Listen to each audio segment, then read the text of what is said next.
자, 문제 난이도를 제가 분석을 해봤어요. 아까 전에 말씀드린 것처럼 문제 난이도는 그닥 높지 않았다. 이런 얘기를 했었는데, 자, 그러면 어떤 거냐? 자, 첫 번째, 대체적으로 수능 대비 문제 난이도가 매우 평이했다. 그리고 그 수능 문제로 봤을 때, 자, 모의고사에 2점에서 3점짜리의 문항, 적어도 3점을 벗어나지 않는, 대부분 2점에서 3점짜리 나오는 그런 문항들로 구성되어 있다. 아까도 말씀드렸죠? 기회균등. 그러니까 고등학교 과정을 다 공부한 학생들이라면 언제든지 누구든지 구급공무원의 시험에 응할 수 있어라는 어떤 기회균등의 의미에서 이 시험이 시작됐다는 걸 꼭 기억하셔야 돼요. 알겠죠? 자, 그러니까 아까도 말씀드린 것처럼 자만하지 말고 자신감을 가지라는 말씀 꼭 기억하시겠으면 좋겠습니다. 자, 두 번째, 자, 그렇기 때문에 어려운 심화 문제를 많이 다루는 것보다는 기본과 기초에 충실한 연습이 매우 필요하다.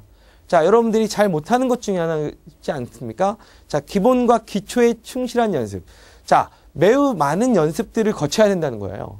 여러분들은 어떻게 공부했습니까? 지금까지. 사실은 수능이라는 과정을 공부하기 위해선 뭐 문제를 많이 풀고, 문제를 많이 반복적으로 풀고, 이것들이 도움이 되지는 않았을 거예요. 수능 연습을 준비하는 데 있어서. 수능은 오히려 문제 사고력을 원하는 거죠. 어떤 문제를 가지고, 어떤 조건을 가지고, 어떤 문제 해결력을 가질 것인가. 그리고 어떤 이 문제들이 여러분들이 닥쳤을 때 그 문제 해결력이 어떻게 되는 것인가를 평가했던 문제라고 한다면, 지금 구급공무원 수학시험은 그런 부분이 아니라, 자, 딱 문제가 여러분들에게 주어졌을 때 그 문제를 얼마나 빠른 시간에 얼마나 효과적으로 해결하느냐. 그걸 보는 거예요. 굉장히 직관력이 필요하고, 그 다음에 굉장히 섬세한 그 과정이 필요하다는 거죠. 그렇기 때문에 반드시 연습이, 맹목적인 연습이 아니라 굉장히 고도의 연습들이 반복적으로 훈련되어야 된다는 겁니다. 그 훈련이 빠져서는 절대 안 되겠다. 그 연습들이 매우 필요하다. 꼭 기억을 해 주셨으면 좋겠고요. 자, 그 다음에 세 번째. 제가 오늘 좀 강조하고 싶은 내용 중에 하나인데요. 바로 뭐냐면 수능이라는 단원. 여러분들이 지금 고등학교 과정을 거의 공부를 했다라고 생각을 할 때 여러분들이 수능 대비를 했지 않겠습니까? 그러면 수능 대비를 했으면 여러분들이 수능의 직접 출제 범위가 어떻게 되죠? 예, 문과 학생들은 이제 수학 1부터 미적분과 통계 기본이 수능의 직접 출제 범위가 되고요. 그 다음에 이과 학생들 같은 경우는 수2부터 뭐 적분과 통계라든지 기하 벡터라든지 그런 수학원 과정까지 모두 포함해서 이렇게 시험이 나오게 되죠. 그러다 보니까 실제로 고등수학 과정, 고등수학 상화 과정이 직접적으로 출제되지는 않는단 말이에요. 물론 수능에 그것이 필요 없느냐? 그건 아니죠. 수능에 그 간접적으로 영향을 주고 있지만 고등수학 상하 문제가 직접적으로 출제되지는 않는다. 그렇기 때문에 수능의 직접 출제 범위가 아닌 고등수학 상하 범위가 오히려 여러분들에게 구급공무원 수학시험에 있어서는 매우 중요한 포인트를 차지할 수 있지 않을까라고 저는 예측해 봅니다. 그러니까 여러분들이 단순하게 수능 공부를 해왔던 그런 방법으로 공부를 한다면, 자, 구급공무원 수학시험에서는 상당히 실패할 가능성도 있다. 물론 뭐 수능에서 자기 1등급 계속 나왔어요. 그럼 뭐 그런 친구들이라면 크게 문제될 건 없다고 저는 생각을 해요. 하지만 2등급, 3등급, 4등급 그 이하의 등급들을 나왔던 친구들이라고 할지라도, 자, 반드시 반복적인 연습과 효과적인 훈련이 없다면, 자, 구급공무원 시험에서 여러분들이 만족할 만한 결과를 얻어내기는 조금 힘들 수도 있다. 이런 얘기를 제가 감히 예측해 봅니다. 그러니까 여러분들 어떻게 해야 되겠어요? 자, 아까도 계속적으로 제가 말씀을 드립니다. 수능 시험을, 그 모의평가 시험을 딱 보면 대부분 어떻게 한다 그랬어요? 아, 이거 너무 쉬운데? 너무 평미한데? 이렇게 생각을 한다 그랬죠. 저도 그런 생각을 했어요.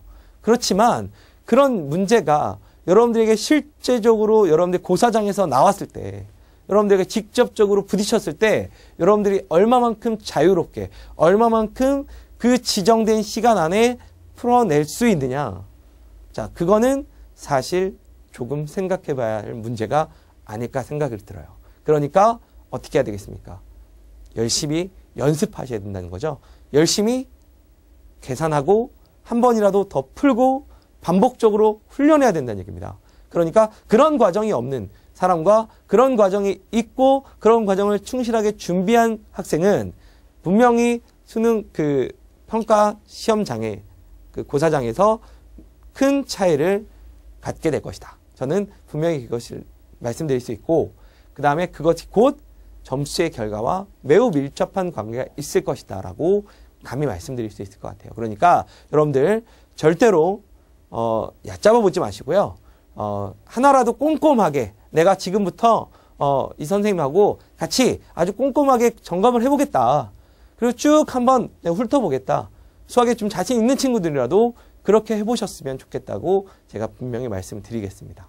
그리고 그렇게 완주하고 나면, 그 마라톤을 완주하고 나면 분명히 여러분들에게 큰 도움이 있을 것이고요. 그 다음에 그렇게 되고 나면 그것이 시간 낭비가 아니라 여러분들에게 매우 큰 도움이 되는 한 과정이었구나라는 걸 느끼실 수 있을 거예요. 그러니까 여러분들 저를 믿어주시고 같이 여러분들 저하고 같이 달리기를 한번 해보셨으면 좋겠습니다. 아시겠죠? 자, 수능 모의평가 문제가 좀 궁금하시지 않나요? 혹시 안 보신 친구들이 있을 것 같아서 제가 모의평가 문제 중에서 조금 어렵게 보이는 한 3문항 정도를 오늘 선별했고, 그거에 대해서 저 여러분들하고 같이 풀이를 한번 해보려고 해요. 제가 이렇게 풀어드리는 이유는 사실 처음 20문항을 제가 다 풀어드릴까도 생각을 했었는데, 그건 별로 지금 여러분들에게 큰 도움이 되지 않을 것 같고요.